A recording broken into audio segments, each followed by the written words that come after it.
it. I'm the champ. Andrade is the only one worth it because it'll be a unification. No, I didn't know him. But the unification Nobody for else, you. Nobody in the world knows him. He ain't shit. There's some other champions out there. If I got to go to the weight class and get one on with. How you doing? All right, man. Y'all saw the soundbite. You know, y'all saw the little clip. Shout out to the Boxing Voice. Shout out to Ness for authorizing me to use this little piece.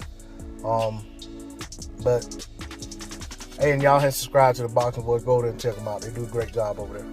Okay, so Charlo is the guy Demetrius Andrade has been calling out for quite some time, along with Canelo, along with Triple G. Now, based on the performance, or excuse me, I'm not even gonna say it's based on that. Coming off of the performance that Andrade just had versus Williams, Charlo is saying that he'll make that fight. We know that Charlo was just saying prior to this fight that he don't want to do business with Andrade because of what happened with his brother, XYZ, this, that, and the other. But suddenly, after this performance that people are saying Demetrius Andrade didn't look like Demetrius Andrade, Jermall Charlo seems open to taking the fight. So, y'all tell me, was it the bad business that went on between Andrade and Jermall that Jermall didn't want to, the reason that Jermall didn't want to fight him?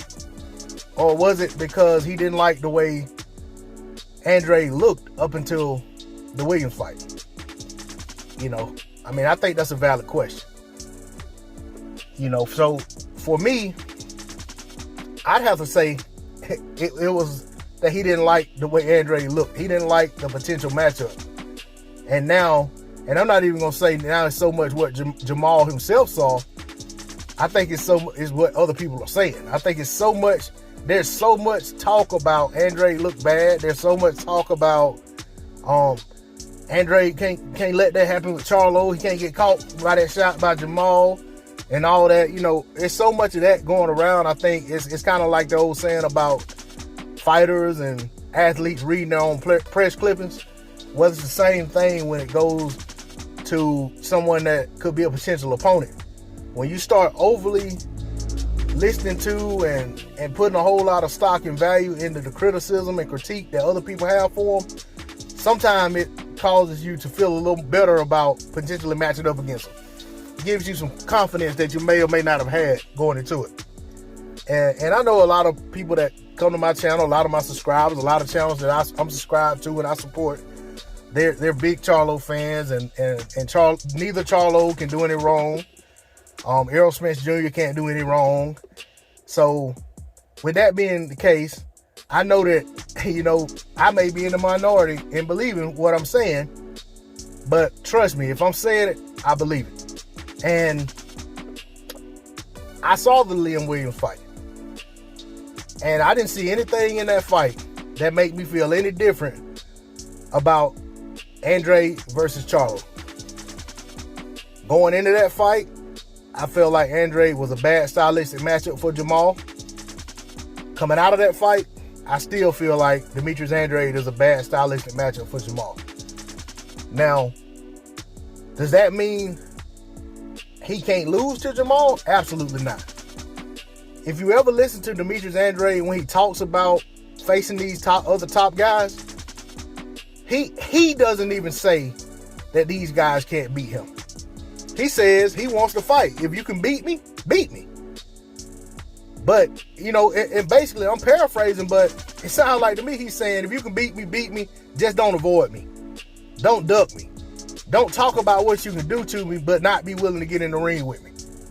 And if he's saying that to these guys, then he's saying it to their fan bases too, because these fans get on here and they overly criticize these fighters that they don't want, or that they think that their favorite fighter can beat, or some of their favorite fighters, or whatever, you know. So to me, I think it's overtime for that fight to happen. Do I really care who wins the fight? Absolutely not. Do I think I know who will win the fight? Yeah, I think so.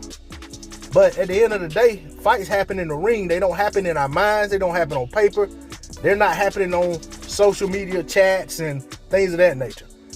I want to see these guys getting in the ring, making them fight. I've stated that multiple times. I've been consistent on that. I'm not going to back down off of that. If I feel like Jermall Charlo absolutely runs over Demetrius Andrade, guess what? I still want to see the fight, and I want to see him do it.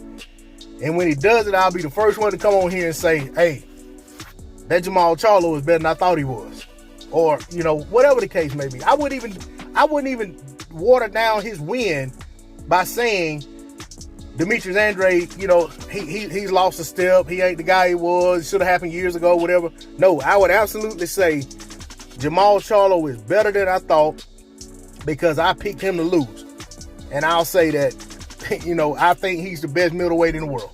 And I don't think anybody at 160 could beat him. That's what I would say.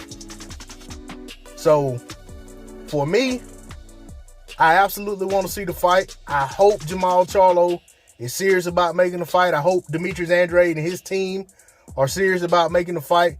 And I hope we get that fight. And I hope we get that fight very soon. Because I expect Jermall to go into his fight and get a win. I expect him to get a stoppage against Montiel. And after that, I hope he says right there in the ring, I want Demetrius Andrade and I want him next. D-Lo 404 Boxing. That's all I got to say about the subject. I'm out. Peace.